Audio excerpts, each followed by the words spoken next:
A special thank you to each of our subscribers who make this channel possible. Here's today's story. In a landmark ruling, the UK government has officially banned Palestine Action, a controversial group known for its direct action protests in support of Palestinian rights. This decision follows a High Court ruling that denied the group's request to temporarily block its designation as a proscribed terrorist organization. The ban, which came into effect on Saturday, criminalizes membership and support for Palestine Action, with potential prison sentences of up to 14 years for those found in violation. The High Court's decision, delivered by Mr. Justice Chamberlain, emphasized the strong public interest in maintaining the order, stating that the potential harm of denying the ban did not outweigh the necessity for national security. The Home Office welcomed the ruling, highlighting the group's involvement in significant vandalism, including an estimated £7 million worth of damage to military aircraft at RAF Brize Norton last month. Raza Hussein KC, representing Palestine Action, argued that the ban represented an unprecedented move against a civil disobedience group that does not advocate violence, calling it an authoritarian abuse of power. Following the ruling, Palestine Action vowed to continue fighting for what they deem fundamental rights to free speech and protest.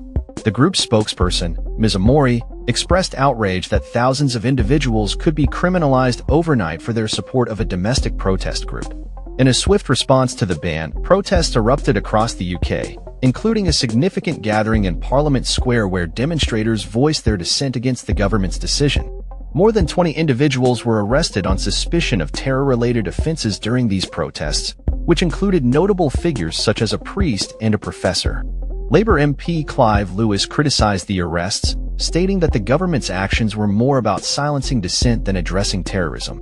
Protesters carried placards proclaiming their support for Palestine Action, with chants of Free Palestine echoing through the square. The protest was marked by a heavy police presence, which led to confrontations as officers began making arrests.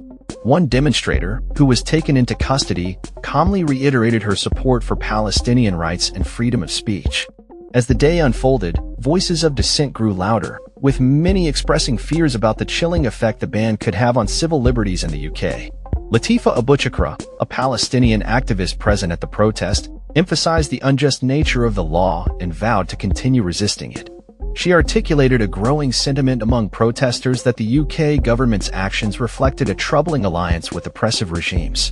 The Home Office defended its stance, asserting that the government would take the strongest possible action to protect national security.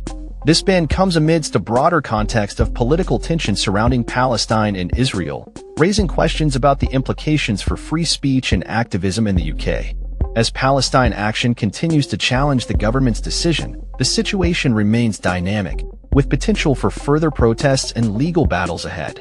The designation of Palestine Action as a terrorist organization has sparked a fierce debate about the limits of protest and the government's role in regulating dissent. Critics argue that the ban may set a dangerous precedent for how civil disobedience is treated in the UK, while supporters insist it is a necessary step to ensure public safety.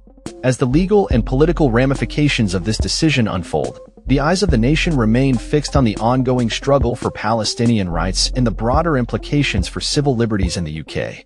That's all for this story. We upload videos every day covering many different subjects, so hit that subscribe button to stay informed. Thanks for watching.